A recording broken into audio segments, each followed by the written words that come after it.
देखो 7.33 जो है इसमें लिखा हुआ है from the following box and whisker plot identify highest value. Highest value बतानी है, 102 होगी, ठीक है। 7.33 का आंसर डी सही है। उसके बाद 7.34 from the following box and whisker plot identify lowest value, 78 होगी, जो कम से कम वैल्यू आ रही है 7.34 में वो ए है। फिर 7.35 में बोलता है कि from the following box and whisker plot identify lower quartile value. Lower quartile value यानी कि जहां पर ये पहला वाला बड़ा बार आ रहा है ना, तो 82, 84, 86, 86 होगा, दो दो के वो बने हुए हैं, है ना, दो दो के जंप से बने हुए हैं। 7.36 from the following box and whisker plot identify median value, 88, ठीक है। उसके बाद फिर 7.37 which diagram is most suitable to represent data if following values are available only, lower quartile, upper quartile, median, highest value, lowest value। अगर ये पांच चीजें दी हुई हो तो कौन सा डायग्राम हम बनाएंगे, बॉक्स एंड विस्कर प्लॉट बनाएंगे। बॉक्स एंड विस्कर प्लॉट का दूसरा नाम क्या है, 5 नंबर समरी, ठीक है। बॉक्स एंड विस्कर प्लॉट का दूसरा नाम है 5 नंबर समरी, ऊपर जो लिखा भी था मैंने, और उस पर ये पांच चीजें आ रही होती हैं। फिर 7.38 भी कर देते हैं। 7.38 जो है ना वो पाई चार्ट का है, लेकिन साथ साथ इसको सॉल्व कर लेते हैं। पाई चार्ट का सवाल है। अच्छा जी, सवाल क्या है, देखो लिखा हुआ है following information is relevant for a pie chart. Pie chart क्या होता है, पाई चार्ट में एक सर्कल होता है और उस सर्कल में जो है वो मुख्तलिफ डिग्रीज के एंगल से इंफॉर्मेशन को रिप्रेजेंट किया जा रहा होता है। एक सर्कल या एक पॉइंट पर टोटल जो एंगल का सम होता है वो कितना होता है, 360 डिग्रीज, ठीक है। उसे बोला हुआ है following information is relevant for a pie chart. एक पाई चार्ट के लिए इंफॉर्मेशन दी हुई है, ठीक है। Type of cost material, amount in rupees 5000, labour 15000, overheads 20000। Degree of angle 45 degrees, X Y. Based on above information, identify the angle covered by labor cost on pie chart. Pie chart पे जो labour की cost है उससे कितना angle cover किया होगा ये आपको बताना है। अच्छा, अब इसको ज़रा अगर लेट से हम यूँ देखें कि फॉर एग्जांपल कोई मुझे बोलता कि आप पाई चार्ट बनाओ, अगर लेट से ये इंफॉर्मेशन दी हुई हो मटेरियल, लेबर और ओवरहेड्स, और मिसाल के तौर पर ऊपर वाला ही खर्चा दिया हुआ हो 5000, 15000 और 20000, तो इनका टोटल कितना बनता है खर्चे का, 40000। अगर मुझे खुद इस कॉस्ट का पाई चार्ट कभी बनाना हो ना तो किस तरह से बनता है, देखो हम करते क्या है, मटेरियल के लिए कितना एंगल बनाना है, मटेरियल जो है उसके लिए कितना बड़ा एंगल बनाना है, उसके लिए हम लोग मटेरियल की कॉस्ट यानी कि 5000 डिवाइडेड बाय टोटल कॉस्ट यानी कि 40000 मल्टीप्लाइड बाय 360 डिग्रीज। तो 5000 divided by 40000 multiplied by 360 degrees कितना बनेगा, 45 डिग्रीज बनेगा। इसी तरह से फिर हम लेबर को देखेंगे। लेबर के केस में 15000 divided by 40000 multiplied by 360 degrees कितना आएगा, 135 डिग्रीज। और ओवरहेड्स के केस में कितना एंगल बनेगा, उसके लिए 20000 डिवाइडेड बाय 40000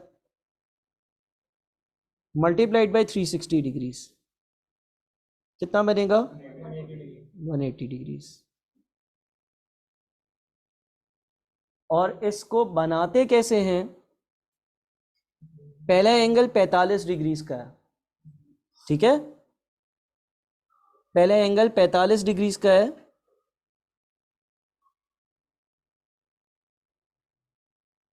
दूसरा एंगल 135 डिग्रीज का, एंगल वगैरह बनाए हैं ना कभी बचपन में, ठीक है ना, 135 डिग्रीज का, और तीसरा 180 डिग्रीज का। तो 180 डिग्रीज तो बिल्कुल ही आधा होता है ना।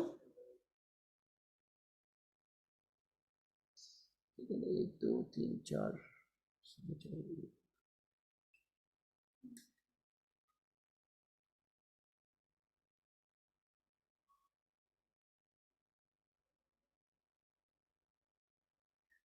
पूरा इस तरह से सर्कल बनेगा। ये वाला एंगल कितना होगा, 135 डिग्रीज, और ये एंगल कितना होगा, 180 डिग्रीज। ठीक है, पहला वाला एंगल रिप्रेजेंट कर रहा है मटेरियल को, दूसरा लेबर को, और तीसरा ओवरहेड्स को।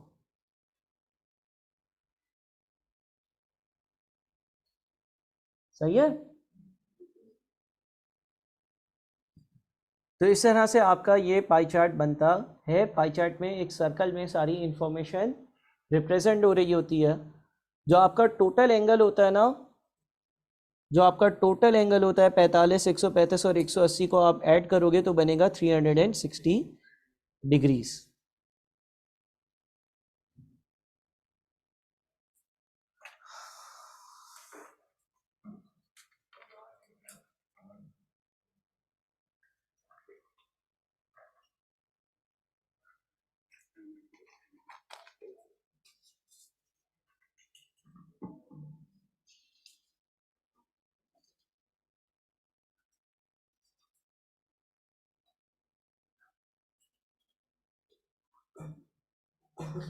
अच्छा देखो, क्वेश्चन ऐसा भी आ सकता था।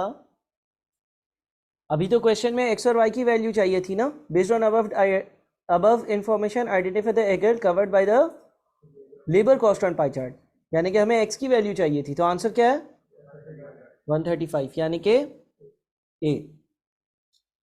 ठीक है, फिलहाल तो ये आंसर है। लेकिन इसी सवाल से एक और सवाल मैं बनाता हूं। अगर फॉर एग्जाम्पल आपको सिर्फ इतना बताया हुआ होता,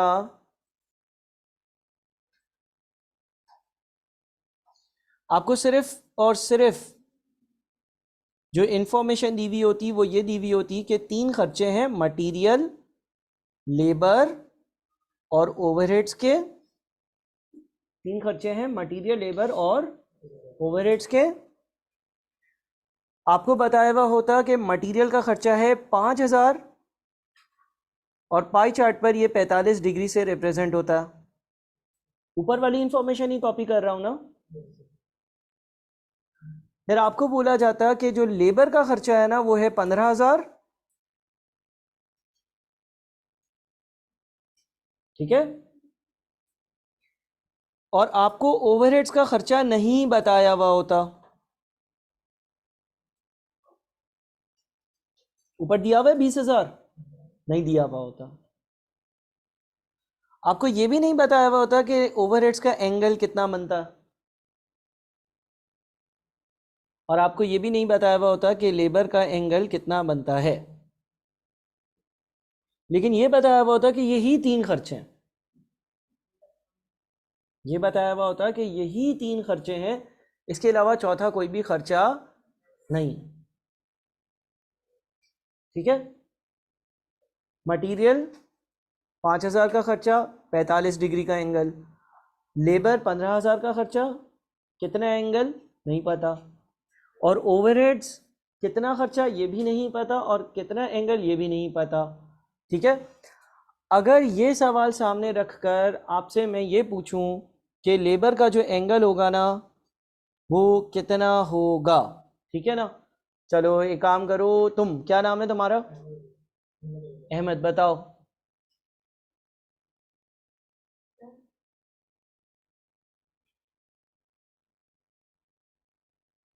अहमद के साथ मुस्तफ़ा, बताओ लेबर का एंगल कितना होता।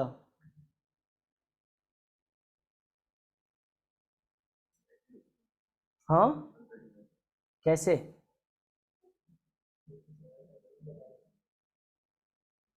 तुम बताओ शाफे।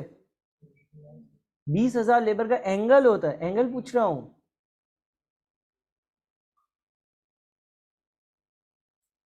तुम बताओ। सर पहले क्या होता है 5,000 और एंगल पता है मटेरियल का, हाँ तो उसके जो फॉर्मूला है उसके जरिए हम एक्स की वैल्यू निकाल लेंगे जो कि टोटल टोटल है, कैसे टोटल कॉस्ट है। कैसे? आपका फॉर्मूला जैसे एंगल का होता है कि cost divide by total cost multiply by 360। अगर कॉस्ट पता है 360 पता है और 45 एंगल भी पता है, टोटल कॉस्ट भी पता है, एक्स की वैल्यू तो मतलब इक्वल्स तो टू इससे इससे कॉस्ट आ गई तो टोटल तुम्हारी कितनी? 40,000। अच्छा, देखो एक तरीका ये भी है जो इसने बताया, इसने मुस्तफ़ा नाम, क्या नाम है, मुजम्मिल, मुजम्मिल ने ये बताया कि सर देखिए आपको ये पता है ना कि 5,000 रुपये का मटेरियल का खर्चा था और उस पर एंगल कितना बन रहा था? अच्छा, एंगल निकालने का सर फॉर्मूला आपने हमें ये बताया कि मिसाल के तौर पर अगर मटेरियल का एंगल निकालना है तो 5,000 डिवाइडेड बाय 40,000। 5,000 क्या है? मटेरियल का खर्चा। 40,000 क्या है? टोटल खर्चा। 360 तो यही रहेगा और इक्वल्स टू के सीधे हाथ पर क्या आ रहा है? तो सर इसने कहा कि सर आप एक काम करें ना, आप इसको यूं लिखें 5,000, ये आपको पता है, डिवाइडेड बाय टोटल कॉस्ट, ये आपको नहीं पता, multiplied by 360 is equals to 45। भाई आपको 45 और 5,000 तो पता है ना मटेरियल के केस में, तो सर आप इस फॉर्मूले के हिसाब से टोटल कॉस्ट निकाल लो। अब टोटल कॉस्ट कैसे आएगी? यहाँ पे डिवाइड में सीधे हाथ पे जाएगी, मल्टीप्लाई में जाएगी, तो 5,000 इंटू 360 डिवाइडेड बाई 45 कितना आता है? 5,000 इंटू 360 डिवाइडेड बाई 45। इससे अगर आप टोटल कॉस्ट निकालोगे ना तो वो आ जाएगी 40,000। अब जब आपके पास टोटल कॉस्ट आ गई तो अब आप अपने लेबर का एंगल आराम से ढूंढ सकते हो। कैसे? लेबर की कॉस्ट यानी कि 15,000 डिवाइडेड बाई टोटल कॉस्ट यानी कि 40,000 मल्टीप्लाइड बाई 360 कितना आता है? 135 डिग्रीज। ठीक है, बात समझ गए ना? मटेरियल के हवाले से हमें मटेरियल का एंगल, मटेरियल की कॉस्ट दोनों पता थी। हमने मटेरियल का फॉर्मूला लगाकर और हमने मटेरियल के फॉर्मूले के हिसाब से जो है ना वो टोटल कॉस्ट ढूंढ ली।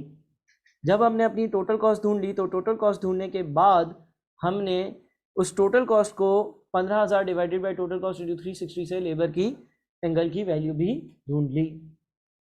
सही है, ये एक तरीका है। दूसरा रेशो का तरीका है। रेशो का तरीका क्या है? रेशो का तरीका बड़ा आसान है, वो ये है कि देखो 5,045 डिग्री है तो 10,000 90 डिग्री होगा, फिर 15,000 पे जाने के लिए मजीद 5,000 ऐड करेंगे तो 90 में मजीद 45 ऐड करेंगे तो 135 डिग्री आएगा। ये भी कर सकते हो। देखो 5,000 जो है वो 45 डिग्री है, तो अगर डबल कर दूं तो मैं कह सकता हूं कि 10,000 जो है वो 90 डिग्री होगा और मजीद अगर 5,000 से कॉस्ट बढ़ा दूं 15,000 जो है वो कितने डिग्री होगा? 135 डिग्री होगा। यही यहां पर उससे पूछा था ना 15,000 पर क्या डिग्री का एंगल होगा। अच्छा, जब लेबर का एंगल भी आ गया, मटेरियल का एंगल भी आ गया, तो ओवरहेड्स का एंगल आराम से आ सकता है। कैसे? 360 में से 135 और 45 हटा दो, तीन चीजें हैं, तीनों का टोटल 360 डिग्री बनना है। एक 45 है, दूसरी 135 है, तो आप 360 में से 135 और 45 हटा दो तो बचा हुआ 180 होगा, आपको एंगल मिल गया। सही है।